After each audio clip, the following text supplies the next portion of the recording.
What is going on, everyone? Back with another video. Today is going to be a follow-up video to my previous one about the HTM Gunhammer. As most of you have already watched that video, you'll probably know what it's all about. But just to recap, I did have some problems with the knife. Namely, the thumb studs came loose. There was up and down blade play. So I sent it back, and I have to say right off the bat that they're very friendly.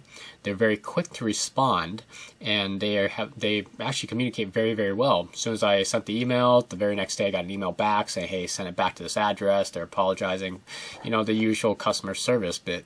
But as soon as before you could even send a knife out, actually another representative contacted me to make sure I was going to send a knife out, and also asked for its tracking number, and you know, it's just very professional. So anyway, so it's been about a week now. I got it back finally, and let's go and open this up. And I want to do this on camera because I wanted you guys to see what this would be like straight out of the box. All right, let's do this. All right.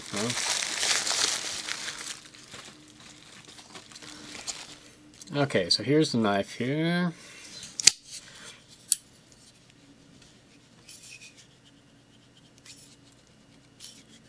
Well, look at that. No blade play. That's good. And you can tell they fixed the lock up here. Let's see if I can get that here. They fixed it right up. Oh, it looks like they even polished my. They even polished the. Actually, no. I thought these were black. I think they actually might have polished off or give me like a silver lock bar.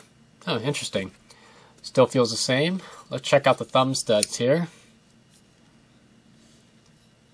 Nope, they do not turn, so that's a good sign. Yep, can't get those babies to turn.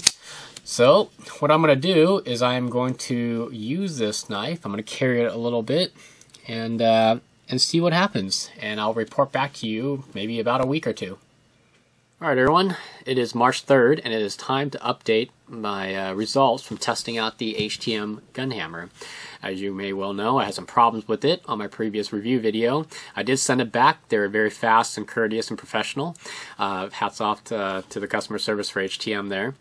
And so let's do a quick update and show you how this knife fared from what I've done. So basically what it did the first day I got is that I was just opening and closing the knife for probably a couple hours actually. So just to test it out, you know, and just to show you guys. Yeah, as you can hear, well, you can't hear because there is no blade play up and down anymore, which is great. The lockup is still as from factory. Well, obviously, I've only had it for a week. And it still fires very, very hard. Now, there is a slight problem. After a little bit of firing the knife repeatedly, the thumb studs came loose again. It was rotating. But right now, it's not rotating. But there's a very good reason why. Get this up nice and close. Can you guys see anything wrong with this? Yep, this thumb stud is bent. So, and because the thumb studs also double as the blade stops, and now that this doesn't really contact the scale anymore, I now have side-to-side play. So this is kind of disappointing. Now, first off, I want to say no discredit to HTM. I think they're wonderful people, and I'm sure they can make a very high quality knife. But I just doesn't happen to get one of those. I mean, the facts speak for themselves. But I really wanted to like this knife, and in fact, to be fair, the knife still functions. I mean, there's nothing wrong with it. The lockup hasn't failed on me yet. It's still very sharp. And you know, it still fires, so it's not as if this thing is completely broken. But for the price point, I would have expected something a little bit better. You know what I mean, in terms of the pins getting bent inside the thumb studs. So I'm thinking that they need to either back off the tension of the spring, so it doesn't fire as hard, or get upgraded pins, you know, tougher pins for the thumb studs. Actually, you know what?